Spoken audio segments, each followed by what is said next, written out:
Studio, and now our first guest of the morning. We are joined by Chris Brown, Northern District Public Service Commissioner, spent over a decade in the House of Representatives in Mississippi and now serving the northern half of the state. Good morning, Mr. Commissioner.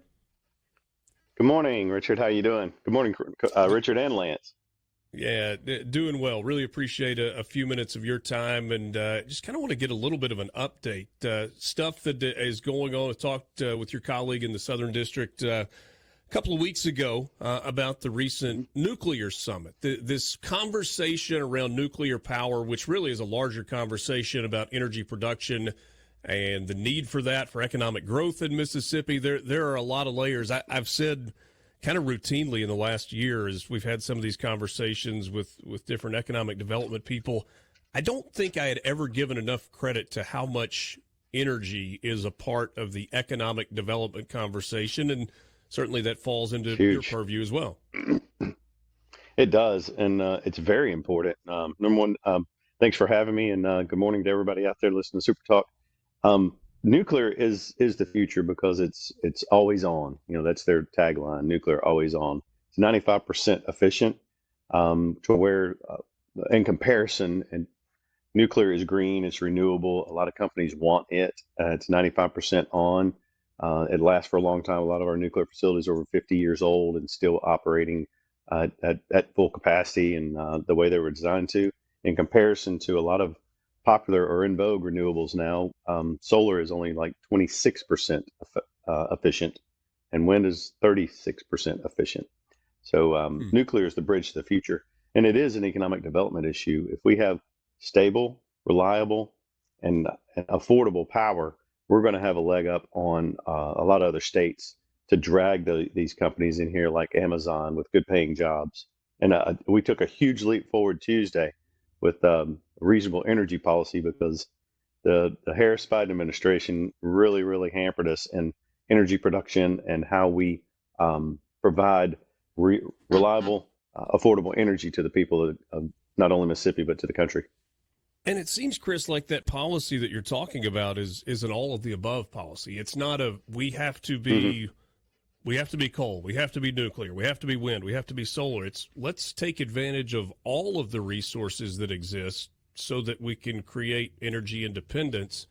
On the nuclear topic in specific, I'm really fascinated, and I don't know that this is the right way to describe it, but as opposed to the massive nuclear power plant with the reactor that, goes way up above the horizon and costs tens of billions of dollars to build, this idea behind micro-nuclear and what that future might look like that is safer, more efficient, far less expensive to build. Talk to us a little bit about nuclear on a small scale that works for companies or municipalities.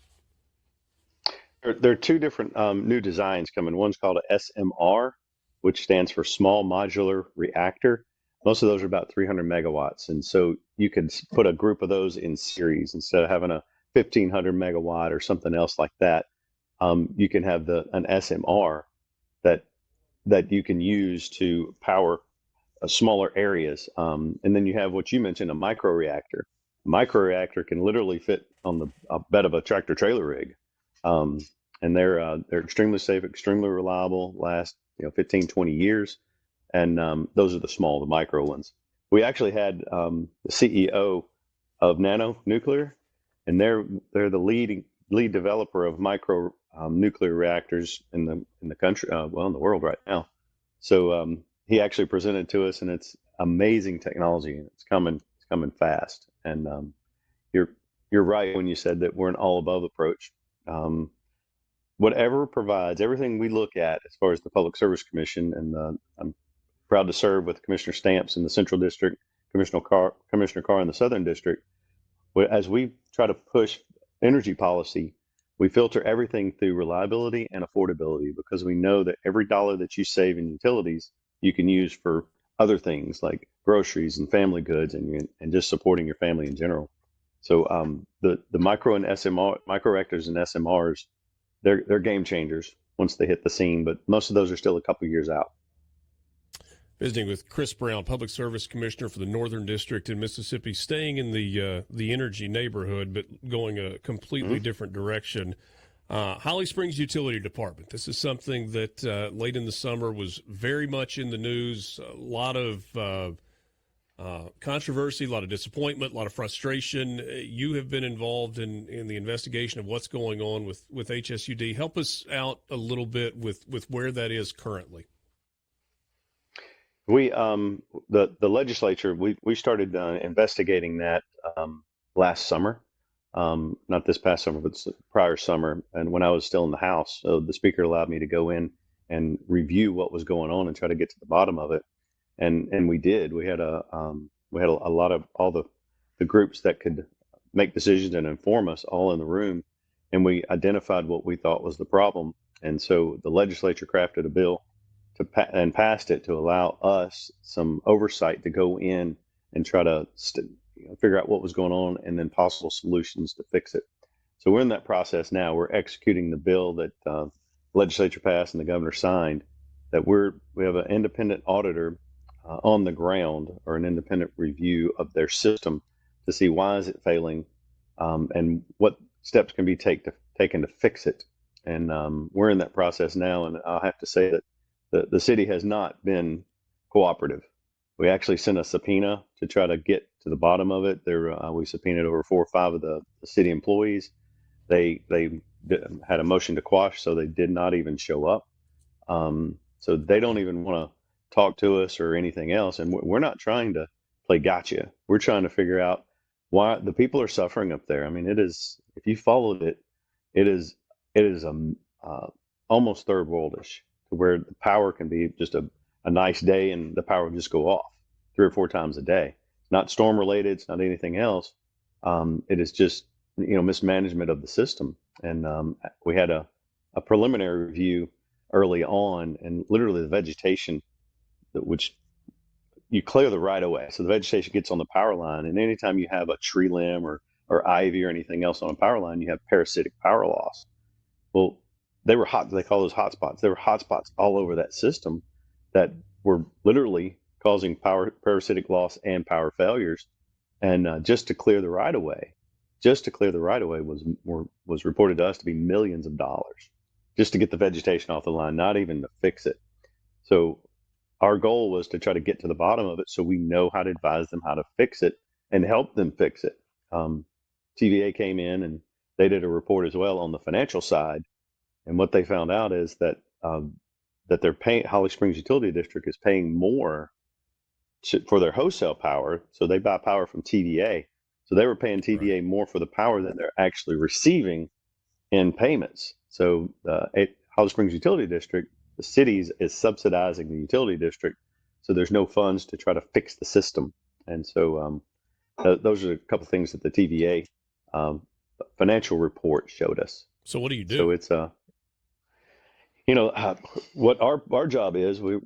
Our independent auditors in there now on the operational side. So TVA did the financial side. We're doing the operational side. So they should. It's independent, so we don't know when they're going to be through with it, but hopefully they're through with it with their work pretty soon. And when we get that, we'll have a series of show cause hearings to review the information that we have. And if we deem that they're not providing reasonably adequate service, then we'll make the determination, the 3 commissioners. And if we determine that they're not providing reasonable adequate service, it goes to the court system to decide what to do to fix it. And so those options could be a third party comes in and at least for some period of time runs the utility to try and do it more efficiently. The state comes in. What are those potential options? Yeah, it won't be the state coming in because, again, we don't know anything about running utility districts. What we hope is that obviously the city has made some efforts. They hired a manager. They've hired a few more linemen, so they're making some efforts to try to stabilize it. So a judge could go any different direction. He could the judge could order them to split it up. They could do sell one section off to another, compensate the city for their assets. There's a lot of different ways a judge could go, but ultimately and hopefully the judge will see the data and the reports and say we need to do X, Y, and Z to clean it up. The judge will make that determination. Have you got a But couple minutes to hang with us through all the the break? options available. Okay, so a lot of options. You got a couple more Yes, minutes sir. to hang with us and talk just for a few more minutes before we wrap up the 7 o'clock hour. Insurance Would love Commissioner to. Mike Yes, Chaney sir. a few weeks ago, that'd be great, talked about the fact that he thinks that the role of insurance commissioner and also public service commissioner should be appointed positions. He had reasons for that. Mm-hmm. The three public service commissioners, including Commissioner Brown, have come out against that idea and say that those should continue to be elected positions. We'll ask Commissioner Brown when we come back why he believes that, what the advantage to one versus the other is. We'll continue the conversation with you after this. We'll wrap up the 7 o'clock hour on the Gallo Radio Show on SuperTalk, Mississippi. Our guest is Chris Brown. He is the Northern District Public Service Commissioner, and glad to have him this morning. Interesting conversation on the recent nuclear summit, some of the developments that are happening there. A little bit of an update from Holly Springs with the utility department issues there. But I mentioned this before the break. Recently, DeKeither Stamps and Wayne Carr and Chris Brown came out together in support of the Public Service Commissioner roles continuing to be elected positions, not appointed positions. Mike Chaney, the insurance commissioner, a few weeks back advocated that changing the offices of insurance commissioner and public service commissioner to appointed positions would reduce the prospects of candidates being open to corruption, accepting financial contributions for political campaigns, etc. Commissioner Brown, you and your colleagues were very much against this idea of public service and insurance becoming appointed positions. Why is that?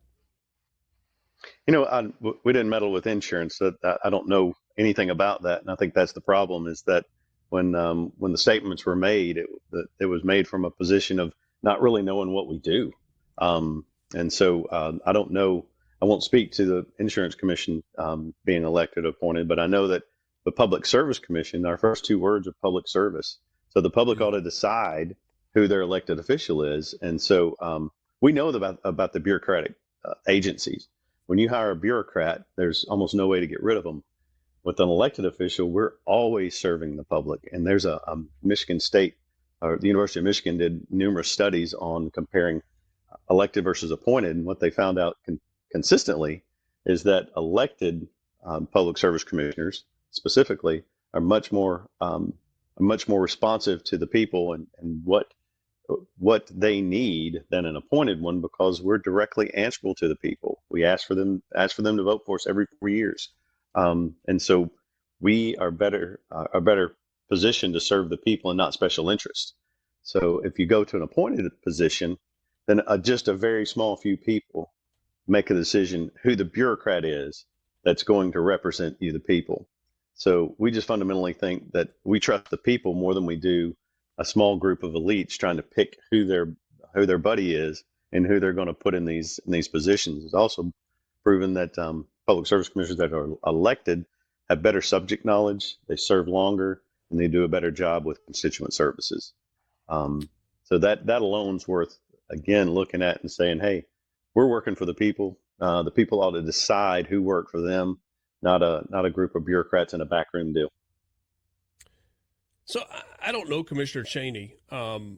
We've met. I've had a couple of conversations with him. I have no reason to believe that his intentions were anything other than what he thought was best for that position and for the state of Mississippi. But when I think about public service commissioning, I think about, okay, these are the people that are overseeing, regulating internet, utilities, cell phone usage, dealing with lots of big companies that are either vendors or partners with the state of Mississippi. And the idea of having a single person put in place to handle all of those relationships with, is accountability the right word? With less accountability is kind of a slippery slope. I agree with you, Richard. I think where we're at too is that we took steps. In the last gubernatorial campaign, there was a lot of smoke around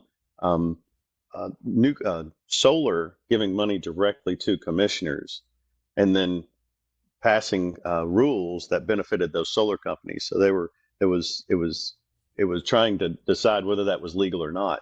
So we were proactive on that. We actually worked with the legislature to have campaign finance reform for the public service commissioners, that we can't take any money from anybody that comes in front of the commission. So we cleaned that up. And so if you take that away, then and you put it into an appointed position, then all these special interests that want to curry favor from the public service commissioner, they just fund the campaigns of those that appoint these people. And so I think it's rife with, if you go to an appointed system, it's much more subject to corruption and cronyism and good old boy system than if it's elected. And I think that's why from now, if you're running for re-election, you cannot take any campaign money from a PAC that is made up of TVA supporters or electric utilities or internet companies that do business in Mississippi. Am I understand that correctly? Correct. We cannot take any money from anybody that we regulate or that comes in front of the commission, in front of our docket. So, and that's reasonable, because if you don't have those safeguards, then that money will tend to influence those elected officials. So we helped clean that up. The three of us helped work on that legislation that thankfully the House and Senate passed, and then the governor signed to police the commission. Sure. So we want a clean commission that looks out for the people and not for special interests. And I believe that if you go to appointed, it's much more, it tilts much more towards special interest. We are out of time. Chris Brown, thank you so much for your time this morning. Great visiting with you on the Gallo Radio Show. We'll talk again soon. Thanks, Richard. Praying for Paul. Y'all have a good day.